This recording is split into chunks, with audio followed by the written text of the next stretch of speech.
Rosey, the Imperfect Angel by Sandra Peckinpah, illustrated by Tricia Moore.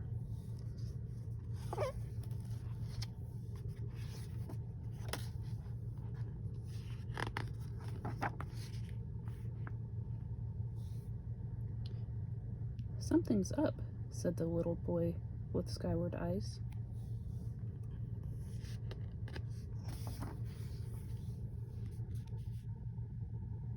"It certainly feels very different. Nothing like it was before," said the puzzled mother as she clasped both hands under her very round tummy. She, too, gazed up at the blue. The land called above demanded attention as playful, cumulus clouds soared and vibrant lights slashed through the cloud holes. "I feel it too," said the astonished father, taking a breath of the electric air as he affectionately patted his wife's very round tummy. "I can hardly wait to find out what it is," said the older brother, clapping his hands with excitement and expectation. At the very moment the family, in the land called below, noticed the changes in the sky, a dozen little angels scurried about in the land called above. "Something's up! Something's up! Something's definitely up!" the little angels shouted to each other. April showers flickered several raindrops at each of them. "Shh, shh, shh," she admonished. "Boss Angel is on his way."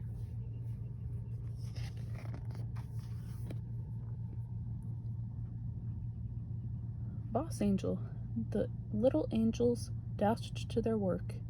Chilly February furiously planted a wheelbarrow of fresh pansies and strawberries. "I wish I had that groundhog gauge from the land called below," she muttered.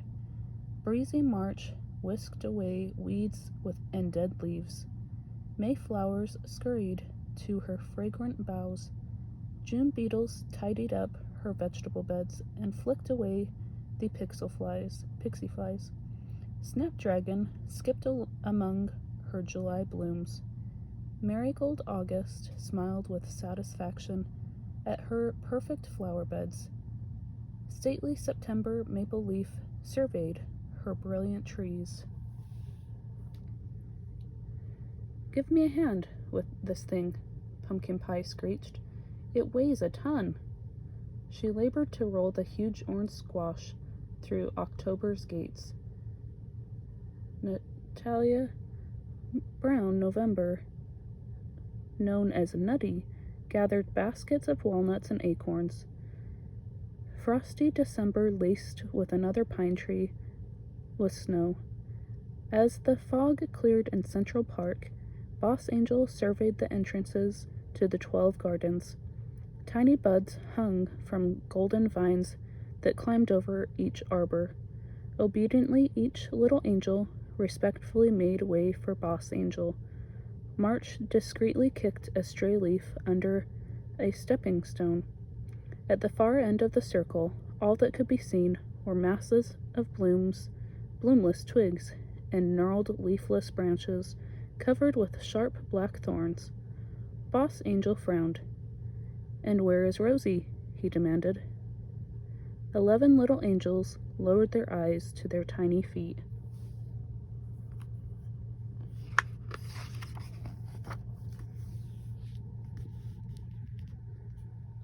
Far off, on a distant rain cloud, one little angel pulled her gossamer wings tightly about her. One of the 11 other little angels thought she heard the sounds of weeping. "Why, Rosey," called Boss Angel, "is that you crying? Whatever is the matter, my little rosebud?" "Boss Angel," Rosey said in a startled voice, with her head bowed. Sometimes I just feel so different."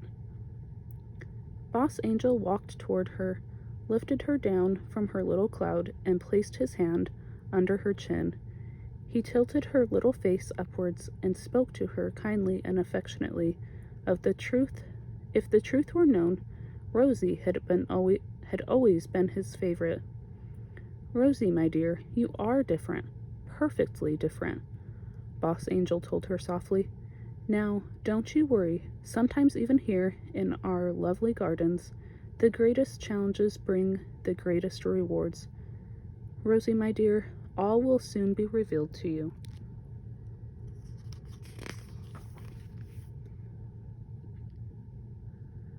Rosey's face remained tilted toward the sunlight, which shone down through the clouds and dried the tears on her lovely little face.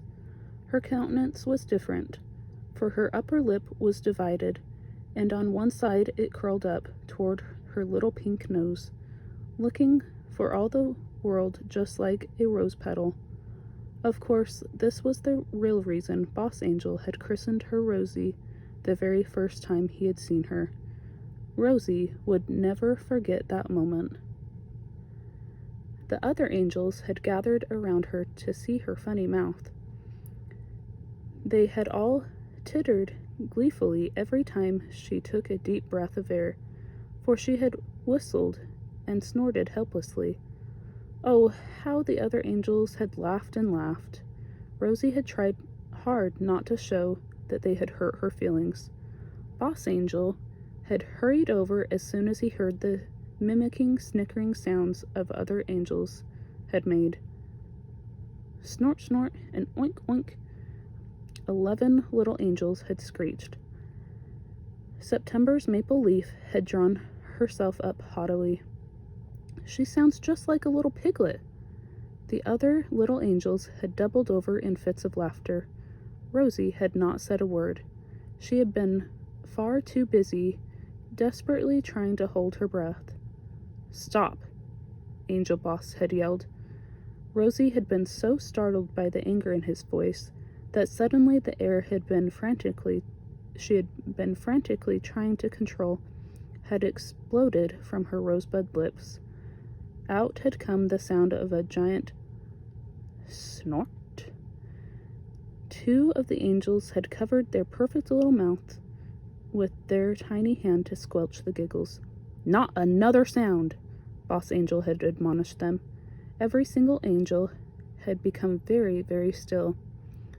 They were not at all used to Boss Angel's raising his voice.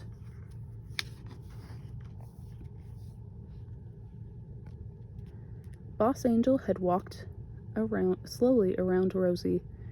A blossoming smile had appeared on his dignified face. Oh, good, Snapdragon had whispered. He's not mad anymore. The sound of gossamer wings had filled the air as all the angels gathered around Boss Angel.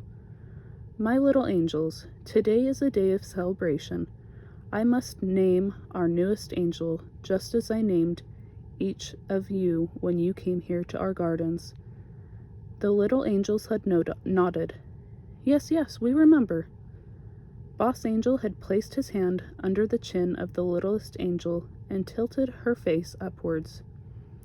Your mouth is as lovely as a rose petal sparkling with dew. I hereby declare your name to be Rosey. You shall be first angel, and your domain is the Garden of January. The other angels gasped. Such an honor for the smallest and newest and the most different of them all. Breezy March had muttered, First angel. She'll find out soon enough that she has the hardest job of all. Why, everyone knows how rare it is to see the green of a leaf or the bud of a flower in January.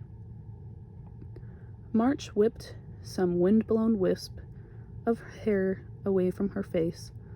Finally, somebody has a job that's harder than mine. A flash of lightning ended Rosey's daydreaming. She smiled her crooked smile as she remembered how thankful she had been to Boss Angel. That was the last time any of the angels had ever teased her about the shape of her mouth. But there was work to be done, and little Rosey put away her memories and flew out of her rain cloud toward the garden. She parted the golden vines at January's entrance, and as she looked at the masses of brown twigs with their sharp black thorns and piles of dead leaves, she sighed. Boss Angel was right. I do have quite a challenge.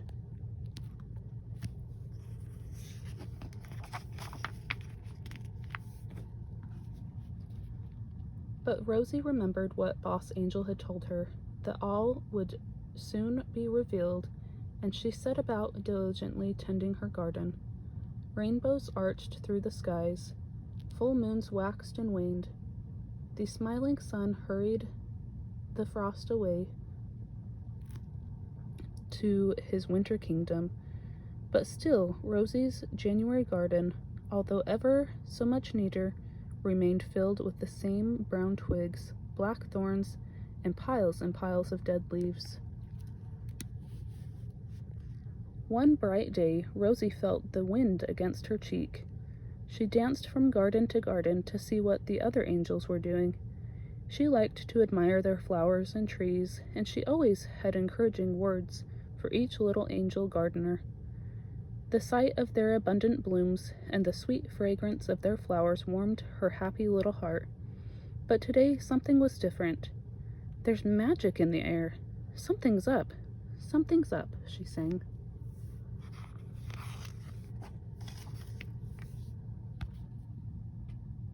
She didn't have to wait long. With the crackle of lightning and the rolling of thunder, Boss Angel swept into Central Park. He loved making a grand entrance.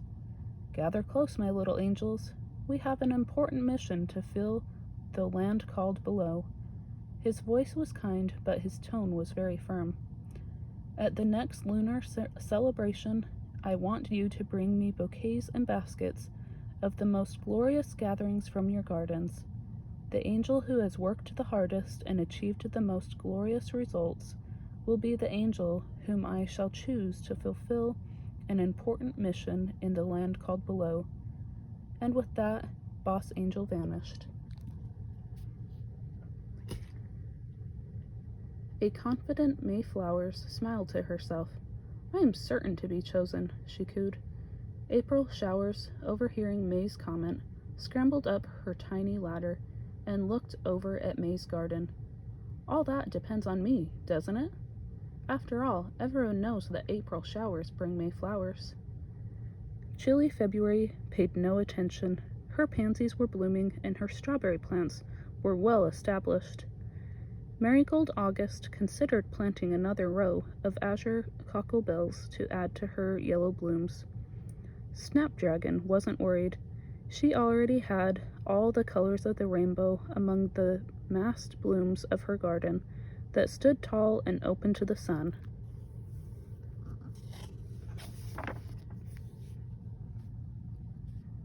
Rosey's gossamer wings lifted her gently above the clouds. She peeked over the nearest rainbow and peered down into her garden. What a mess! A sob caught in her little throat. Her teardrops rained down on the twigs, the black thorns, and the dead leaves. A despondent little Rosey alighted next to one of her frostbitten rose bushes and wept into the tangled mass. She felt sorry for herself. "Whatever am I to do? I have a garden that won't bloom, and a face that is different from any of my sisters. I'll never be the chosen one." When Rosey opened her swollen eyes, she noticed that her teardrops had covered each bush with a gentle rain shower. She opened her eyes wide. Could something be up? The twigs did look different. Could that be the green of a leaf? She thought in amazement, as something green and truly fresh popped discreetly from the bend of the twig. "Is that the bud of a rose?" she had said aloud as she saw a hint of crimson emerging between two black thorns. It was true. Where each tear had landed, the bushes she had loved and protected had responded in the only way that they could. The tiny green leaves and the infant buds manifested the love that the littlest angel had truly bestowed on all those twigs and black thorns.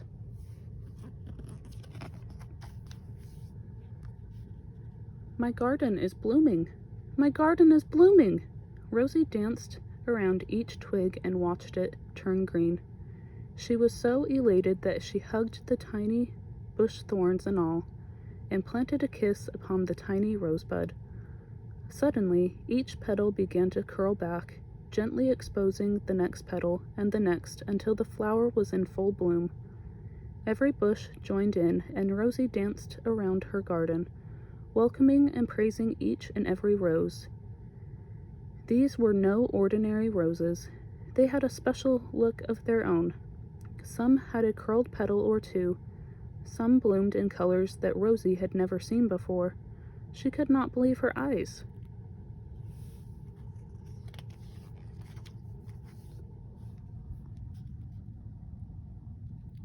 Boss Angel was of course delighted to declare Rosey the chosen one, for indeed her roses had produced the most glorious blooms in any of the gardens.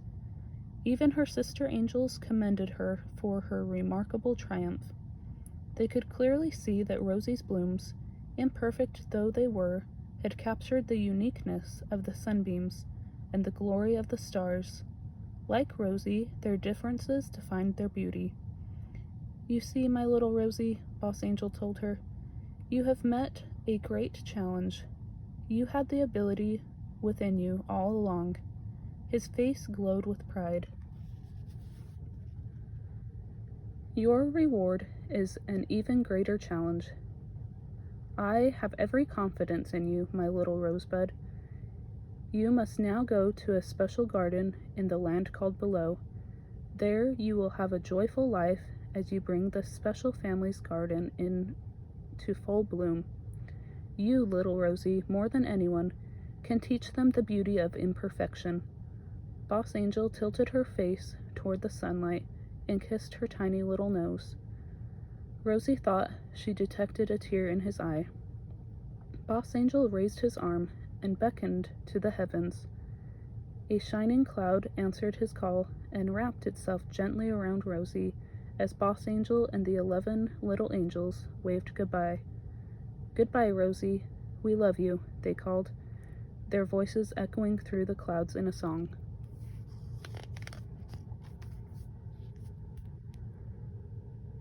At that very moment, the little boy in the land called Below shouted, "It's shining up!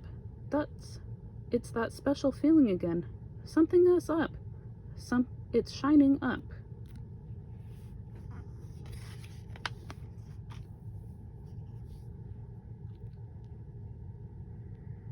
The family in the land called Below gathered around their new baby.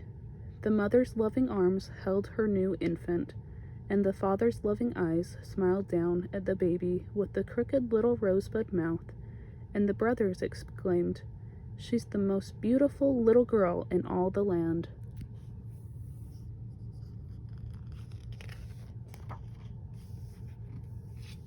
The end. Make sure to subscribe and follow along for more.